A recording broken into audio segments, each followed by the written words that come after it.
नमस्कार. होळीनिमित्त आज आपण इथे इन्स्टंट अशी जिलेबी बनवून घेतलेली आहे. मस्त कुरकुरीत आणि रसने भरलेली अशी जिलेबी काहीच मिनिटामध्ये बनवून तयार झालेली आहे. तर चला जास्त वेळ न घालवता आजच्या रेसिपीला सुरुवात करूया. तर एका मोठ्या बाउलमध्ये एक छोटा बाउल भरून इथे चाळलेला मैदा घेतलेला आहे आणि या मैद्यामध्ये आपल्याला जवळपास 2 मोठे चमचे इतकं दही घालून घ्यायचं आहे.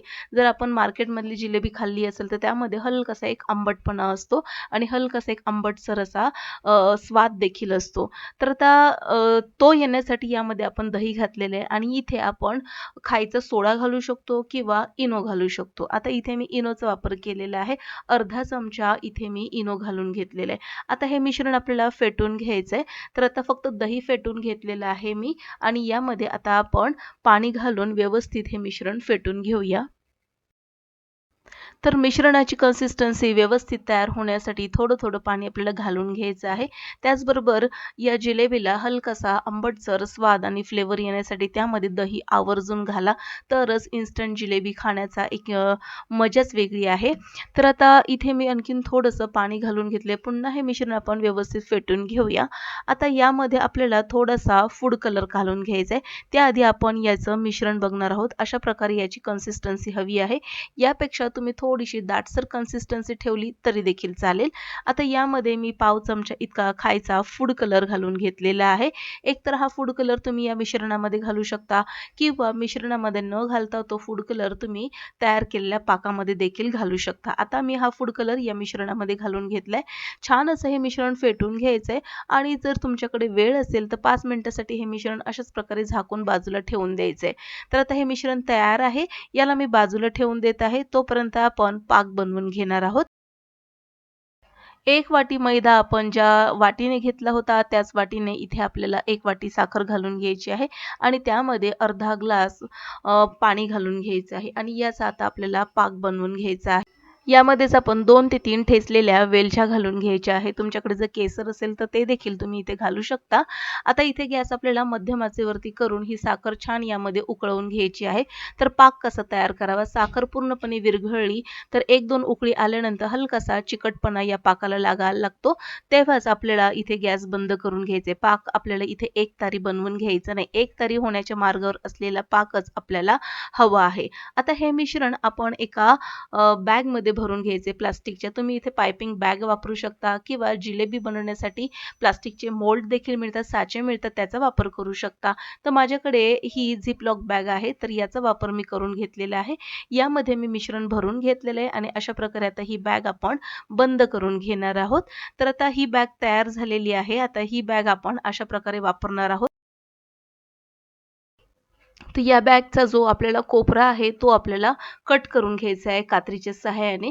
तर सुरुवातीला जास्त मोठं होल कट न करता आधी अंदाज घेऊन आपल्याला लहान होल कट करून घ्यायचे आहे. पाक पाहून घेऊया. तर इथे साखर छान विरघळलेली आहे आणि छान अशी उकळी आलेली आहे. तर चेक करून घेणार आहोत पाक आपण.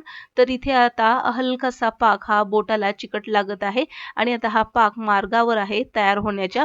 तर आता एकतारी पाक बनवून घ्यायचा नाही. हलकासा आपल्याला बोटाला चिकटसर जाणवत असल्यास लगेचच गॅस इथे आपल्याला बंद करून घ्यायचा आहे. कारण की साखर आतमध्ये उकळत असते आणि त्याचा आणखीन पुढे जाऊन हलकासा आता एकतारी पाक होण्याच्या मार्गावर आहे. गॅस इथे मी बंद करून घेतलाय. आता हा पाक आपण बाजूला काढून घेणार आहोत. जिलेबी बनवण्यासाठी इथे आपल्याला पसरट पॅन घ्यायचा आहे. म्हणजे एकसाथ भरपूर असे जिलेबी आपल्याला घालता येतात.